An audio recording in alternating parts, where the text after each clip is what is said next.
Hello and welcome to The Public Good. This is Andrea O'Sullivan from the Partnership for the Public Good, or PPG, which unites 280 community organizations working to build a better Buffalo. We're delighted to be joining you every Tuesday at 1 p.m. on Facebook Live and every Tuesday at 7 p.m. on Power 96.5 FM and Mix 1080 AM. Today we're joined by Jerome Wright, upstate organizer, and Patrick Cray, a founding member, both from the Campaign for Alternatives to Isolated Confinement. And we're going to discuss together reforming solitary confinement in Erie County, some updates on policy at the state and local level. Don't forget to follow PPG on Facebook and Twitter, and of course you can always get great information on our website, ppgbuffalo.org. The Public Good is sponsored in part by Univera Healthcare, real people who really care.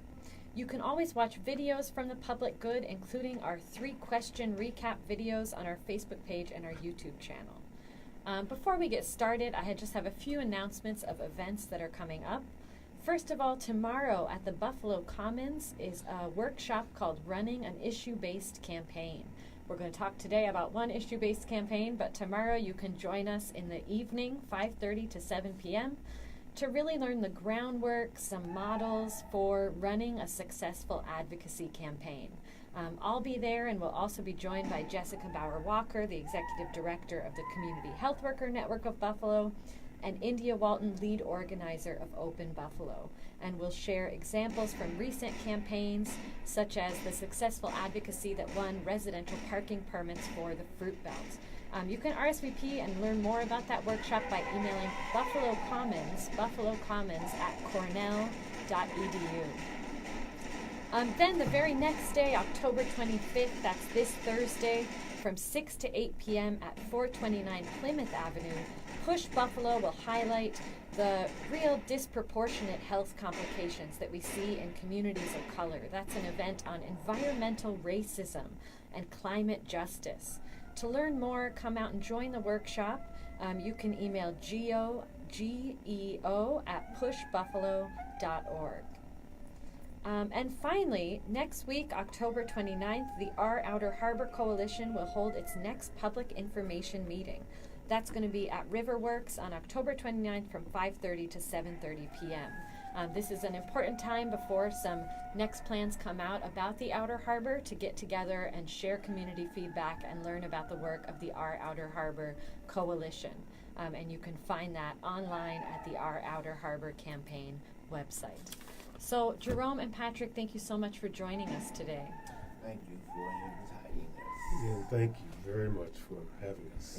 And I want to remind all of our listeners and the folks watching on Facebook that reforming solitary confinement in Erie County was voted the #1 plank on our Partnership for the Public Good community agenda this year. So we've had you on before this year, but we'd really love to hear your updates on how this important campaign is moving.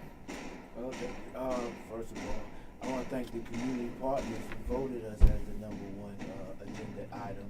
And because of that, we've gotten a lot of support from varying parts of the community to the point where we were able to get the bill passed in the Assembly in the last session. A major victory, an overwhelming 99 to 45 majority vote in the Assembly. However, the daunting task now is to get the Senate to get on board as well.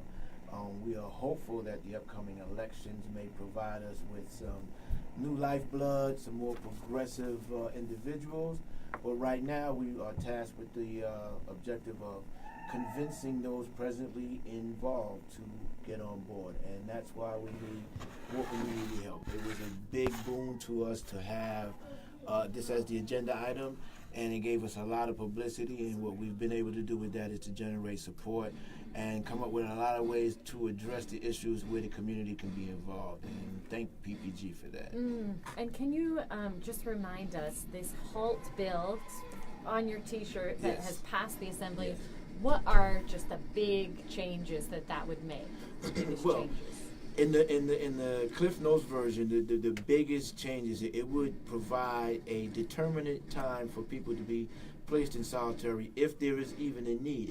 It would screen people who had mental health issues or other disabilities and vulnerabilities from being placed in solitary. It would also provide for good due process stuff that needs to be done so that if somebody does go into solitary, they're actually dealt with in a way that is just, because a lot of times we find that there's a just overwhelming majority of tickets are just confirmed at the next level. Moreover, would provide some accountability for staff and inmates to be more mindful of the fact that this is something that now has changed for the betterment of all. It would allow people to now get services while they're in solitary, services that right now no one gets. And Jerome, you mentioned a ticket. What is a ticket? Well, a ticket is a misbehavior report that's given by a correction staff or a civilian in correction facility that provides a hearing where you go to in front of correctional staff and either get sentenced to some time in solitary or some time in keep lock status.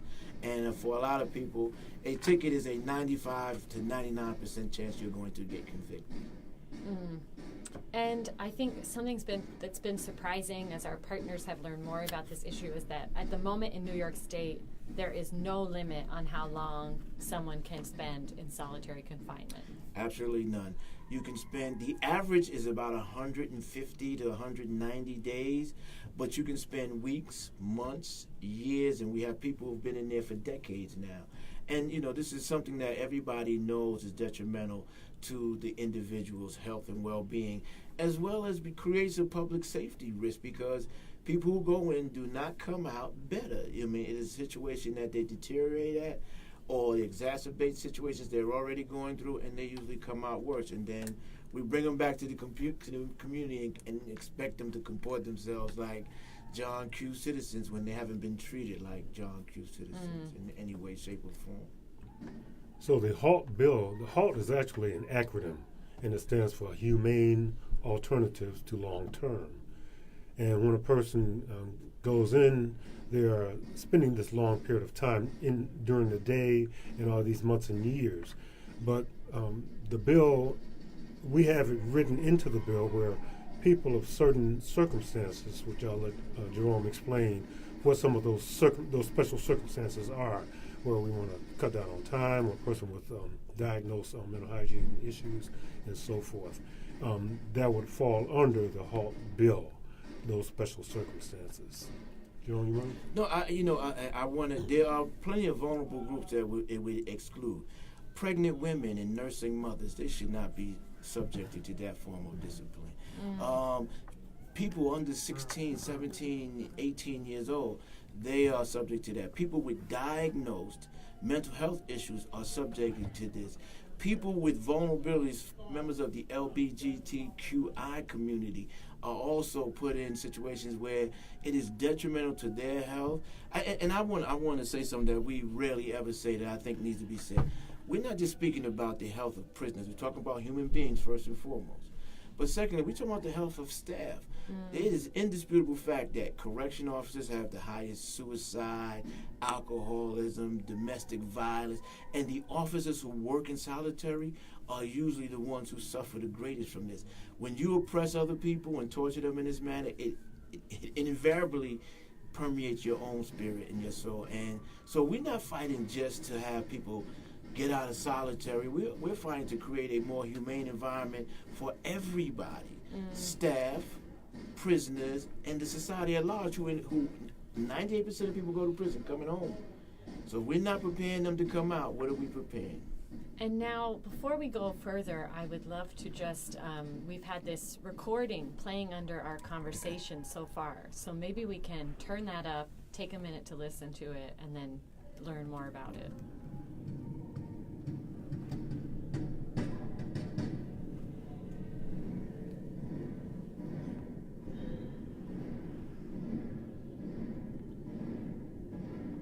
If our listening audience can just close your eyes and just imagine you're in a 6 by 9 foot box. You do not have control of the heat, the lighting, nor the sounds you hear. And someone may be in the box next to you or down the hall, or are suffering from some type of issue within their brain, in their head, and they would like to communicate in some way.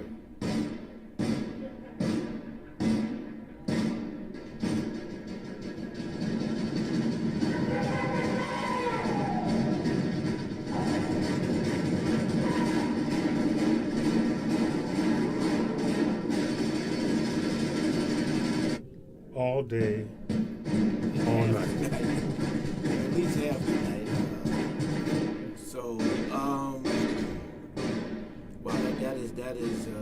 Well, that takes me back.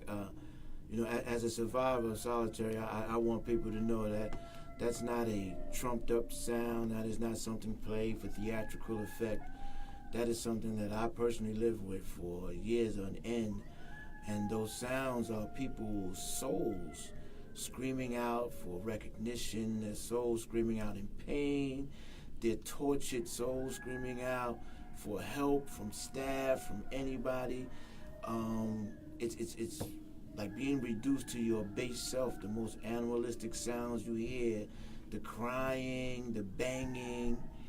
You think of solitaire and you think you're in this box and you have this nirvana peace place, but you hear this every day. These are actual sounds recorded at a correctional facility in Maine in their special housing unit, the place where you go to be sentenced for halt-like the things that HALT is trying to address. And it's right now, it's chilling me. It's just like unbelievable that we subject human beings to this type of torture and this type of known deterioration environment. It's just unnerving, to say the least. And you have brought this sound and brought some sense of what it's like to be in solitary confinement to people in Western New York over the last year. So I know, Patrick, you really led the way on creating what you've called a replica solitary confinement cell. So for those who haven't made it to that, can you share what that's like? Well, it was a piece of work, a labor of love, but I found it was quite necessary. Some of my experience is in crime prevention.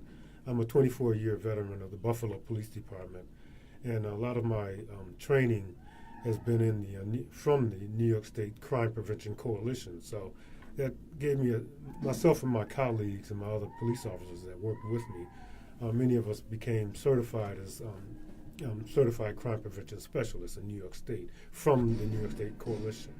So we came, brought our skill sets to schools and block clubs and neighborhood watch groups, and we taught people how to become empowered on their blocks, in their schools, in their homes.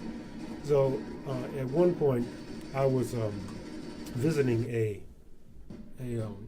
play that was called Mariposa, and it was put on at St. Philip's Church a few years ago. And the play actually showed a solitary confinement woman who was being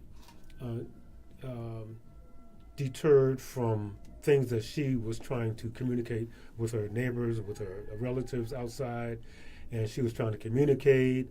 Things were being taken from her mail, no phone calls, and I had even heard that in many cases medication is being restricted from the solitary confinement inmate. So long story short, I saw this play and I said, whoa, I'm a police officer. At that time I was a police officer. Right now I'm retired. But I saw this woman going through all these hardships while in solitary confinement, and all of the hundreds of people that I've arrested in my career and led them on to the holding center and to the jail, and it never dawned on me that there's another side. Once I release the person and we go on to court and I see them in court, we go to trial or whatever, and I see that the person gets locked up for their dirty deed or whatever it may be. But then there's another side. Even after I leave that person and they go on to the lockup, now they go into this whole new life that turns them around. And so that's when the light clicked in my side of my brain, and I said, whoa, there may be something that I can do, my little 2 cents, I can add something to this. So I came up with the idea, why don't we come up with some form of a visual deterrent, a deterrent that will help people understand what solitary is like. So we helped design this cell, myself and a friend of mine, Ty Ridgway, and his family. We designed the cell with the measurements or whatever, and we put it all together. And then we had to come up with ideas where we can make that cell mobile, where we can take it to other places. So along with the measurements, we had to make sure that we can take it in and out of buildings, as well as make sure it's stable enough to be displayed in parades and festivals and things of that nature. So we came up with the cell, and it's quite hefty. It's built like a small garage, but it is very functional to the point where an individual that comes to the cell before we even turn the audio portion on, they see the cell and they can recognize what it is like to be sitting in this 9x6 box, where the only thing that's in there is maybe a cot, a toilet, and on the toilet is your face bowl where you can wash your hands and face or whatever, and then you urinate or whatever you have to do in the toilet section. And you can't go out of there. You're in there. That's your home for the amount of time that you're in solitary. And it has a dynamic impact on those that see it.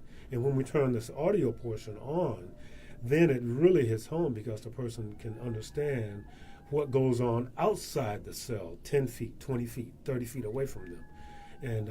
And that really is impactful for the spectators or individuals that have either been just released because they can remember what they have gone through, or those people that have never actually seen a cell. Then we talk about the proactive portion of it, where we would like to prevent individuals from going in at all, children, young men, young women, from coming in contact with the police, doing things, stealing, robbing, shooting, killing, and going in jail in the first place. Mm. And then, as Jerome said, if 98% of people in prison do return to their community, return to their families, it seems like, as you're saying, their experience well held also is a crime prevention, is a community safety effect as well. Yes, it's better for everyone. When we speak on crime prevention, we would like to prevent crime, not react to it as it already has occurred. So from the police standpoint and law enforcement standpoint, it is one thing to go answering calls from call to call. Now we're in a reactive mode when the 911 call comes out. But if we can wrap our heads around, and this includes parents and teachers and clergy and everyone coming together, and people that are in the healthcare facilities, we can all come together and come up with these policies and these programs that can help prevent people from going in the first place. Impactful. I think that I before we constructed the cell, being a survivor, I would go around and tell my personal story, and you could see while you're telling it, and people come up afterwards and tell you about how it felt to them and what. But nothing beats the experience itself. And although you go in there out here and you're coming right out, that there's nothing holding you, there's no lock on there. People are afraid to go in, and nobody who's gone in, not a single person, has come out feeling the same way they did about it before they went in. And it is just the most powerful dynamic we have in our arsenal to educate the community that we should not be doing this to the citizens of the state of New York or any place in the union. And I know we updated on the state level, but I do want to make, I know you don't do shout-outs, this ain't like the radio and all that, but I would like to shout out some of the women, Crystal People-Stokes, who continue to be an ardent supporter and one of the main co-sponsors of the litigation, as well as our county legislator, Majority Leader April Baskin, who has now put together a draft resolution that's going before the county government so that halt-like reforms can be placed in this solitary confinement unit in the county jails in this county, because we've had quite a few suicides there. We have quite a few incidences down there that we know that if we can get this passed on the county level, then we don't have to wait for the state and then Senate and then all that it can be signed into law in the county. And I want to thank both of them, as well as Barbara Miller Williams and a few others who have, Tim Kennedy, who have signed on, who are pushing this legislation on the local county level. And I know one of the most recent places you set up the Replica Cell was outside of the office of one local elected official. So maybe you can tell us about that activity last week. Yeah, last week we had the fortune of being able to bring the cell to Chris Jacobs, Senator Chris Jacobs' office. You know, I've met with Mr. Jacobs a couple of times, so have my colleagues, and you know, he's been ambivalent about his stance on the halt bill in particular, and we felt that in order to bring home what we're really trying to, you know, get the message across, we would bring this cell to him, because usually we display it in the community, and the communities of that are greatly impacted come out, but we really never got a chance to display it to an elected official at his office and in downtown Buffalo. And I know this is going to be shown. I just wanted to.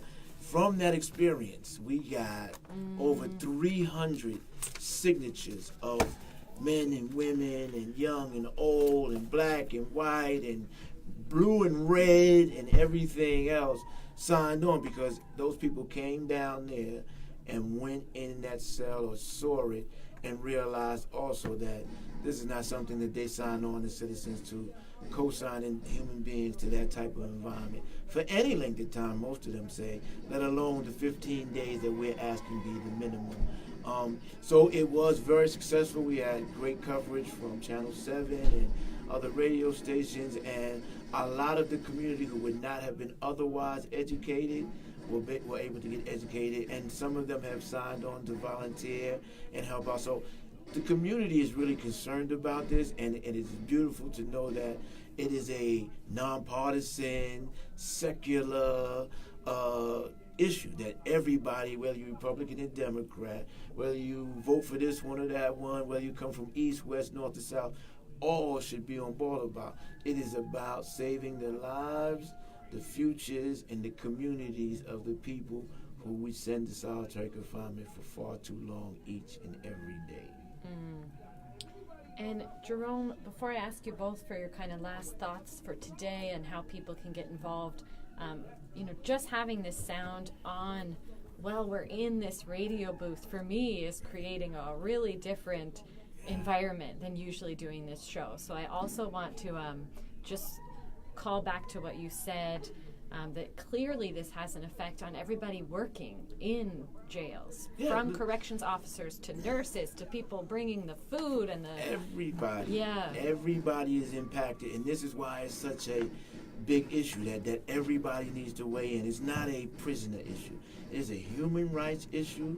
It is a community issue. It is a safety issue. It is a life-saving issue, and we need people to understand that it's not about taking sides here. It's about what's right for human beings. And in this case, this is wrong. And, that sound, you may hear it now, and you say you feel it. Think if you're an officer and you're sitting there all day long, at least for 7-8 hours of your shift, and then most of them do doubles and overtime. Just think of just hearing that. Even if you're a good officer, and there are many good officers, I don't want to mistake that. But it seems like the few bad ones find a way to find themselves in solitary where they can use that to abuse other people and to allow the abuse to continue. And this is what we're fighting for, man, to save lives, save communities, and ultimately to have a better criminal justice system than the one we have now.